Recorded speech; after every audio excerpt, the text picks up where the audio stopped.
Tom Hardy's corrupt police officer Walker embarks on a protracted and bloody quest to track down Lawrence's estranged son, Charlie, in the conclusion of Gareth Evans' gun-fu action film Havoc. In Havoc, Hardy plays the starring role of a desperate police officer who will stop at nothing to put his terrible past behind him and concentrate on his wife and little daughter. Charlie, Wes, Johnny, and Mia steal a shipment of washing machines that are covertly filled with cocaine at the start of Havoc. Mia unintentionally stole one of the Triad's automobiles before the events of the movie, so they must settle her obligation to them. When Wes and Johnny try to elude the police and hurt Officer Cortez by throwing a washing machine off the back of the truck, things take a turn for the worse. Charlie and Mia deliver the cocaine to Triad gang leader Tsui.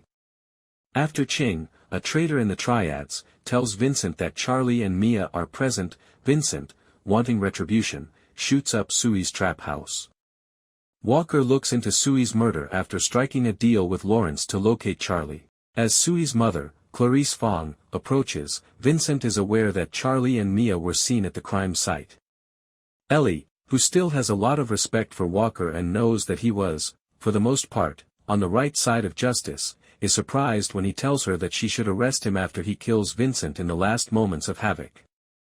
Ellie is unaware that Walker was deceiving the police to protect Lawrence's son, Charlie. Walker turns himself in as a horde of police officers arrive because he has his daughter's blood on his hands, and that of the undercover cop, and tells Ellie not to bother dropping off his daughter's Christmas present because he doesn't want to ruin her day.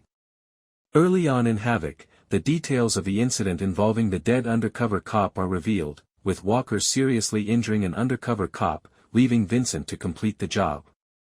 Vincent shoots Walker because he believes he is the last person alive who knows about what Walker did, and Walker kills him in return. Vincent didn't want any loose ends, but Walker warned him not to kill him. Prior to Walker becoming a murder detective, Vincent and Walker were partners. Although Walker and Vincent's exact activities in that warehouse that evening are unclear, they most likely had something to do with stealing drugs to resell. Since his wife, Charlie's mother, died years ago, Lawrence had not seen his estranged son, Charlie. Although the reasons for Lawrence and Charlie's separation are never made clear, it is clear that they both had good motives for acting corruptly and illegally. Despite their poor relationship over time, Lawrence still has feelings for Charlie. Lawrence leaped into the line of fire when he spotted Hayes pointing his rifle at Mia, taking multiple bullets to save Charlie and Mia.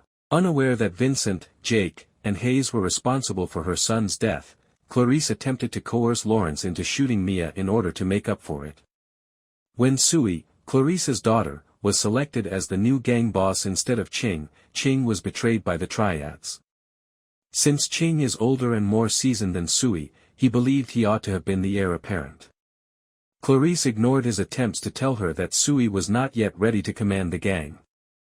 There seems to have been some nepotism involved because Clarice obviously loved her son very much. Even though Ching had no intention of having Tsui assassinated, this was sufficient to turn him into a full-fledged traitor by conspiring with Vincent.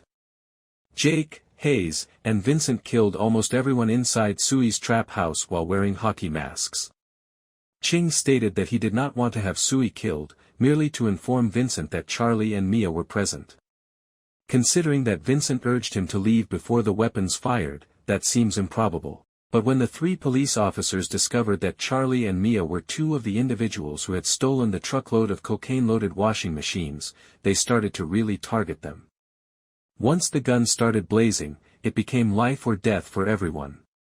Clarice ignored Ching as the new Triad leader, so he quietly defected and made a treacherous agreement with Vincent. When Vincent and a few other corrupt police officers received information from Ching about drug shipments, they would steal the drugs and resell them for their own gain. Vincent and Walker might have been involved in an incident similar to this one with the undercover police officer. Before all hell broke loose in the events of Havoc, they had cultivated a productive working relationship in the shadows for years. Prior to Walker's murder, Vincent takes back his bag of stolen cocaine and kills Ching. After Lawrence saves Charlie and Mia, they are free to leave the city and continue living their lives. It's likely that they will take everything they own and relocate far away together as they have fresh passports from Mia's uncle Raoul and have no need to stay in the city. Throughout the movie, Wes and Johnny, their co-conspirators, are also killed.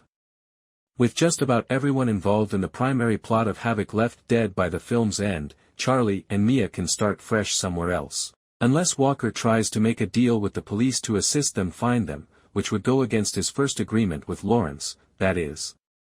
Walker's family, Ellie, and possibly Charlie and Mia would be the only main characters to return in a potential Havoc sequel. Walker says he wants to turn himself in, but it's unclear if that will actually happen because Ellie could pretend that Vincent was killed by someone else in the crossfire. If there were a Havoc sequel, Walker would probably have to avoid going to jail and get away with killing Vincent, which would mean that the truth would have to be buried. Maybe Vincent has a child or someone else is pursuing Walker's retaliation, or something. In Havoc, Walker is an anti-hero who mostly works in his own best interest. He says he cares for Cortez, who is barely alive after being crushed by a washing machine, but instead he strikes a bargain with Lawrence to locate his son. Despite the fact that Charlie and Mia committed the crime that first triggered the chain of events, they are oddly portrayed as innocent, or at least easier to support. In the end, everyone in Havoc's nameless metropolis is dishonest and, to some extent, driven by power or money. Walker is by no means a hero, but his reasons are nonetheless understandable. Thanks for watching. Don't forget to like, comment and subscribe to my channel please.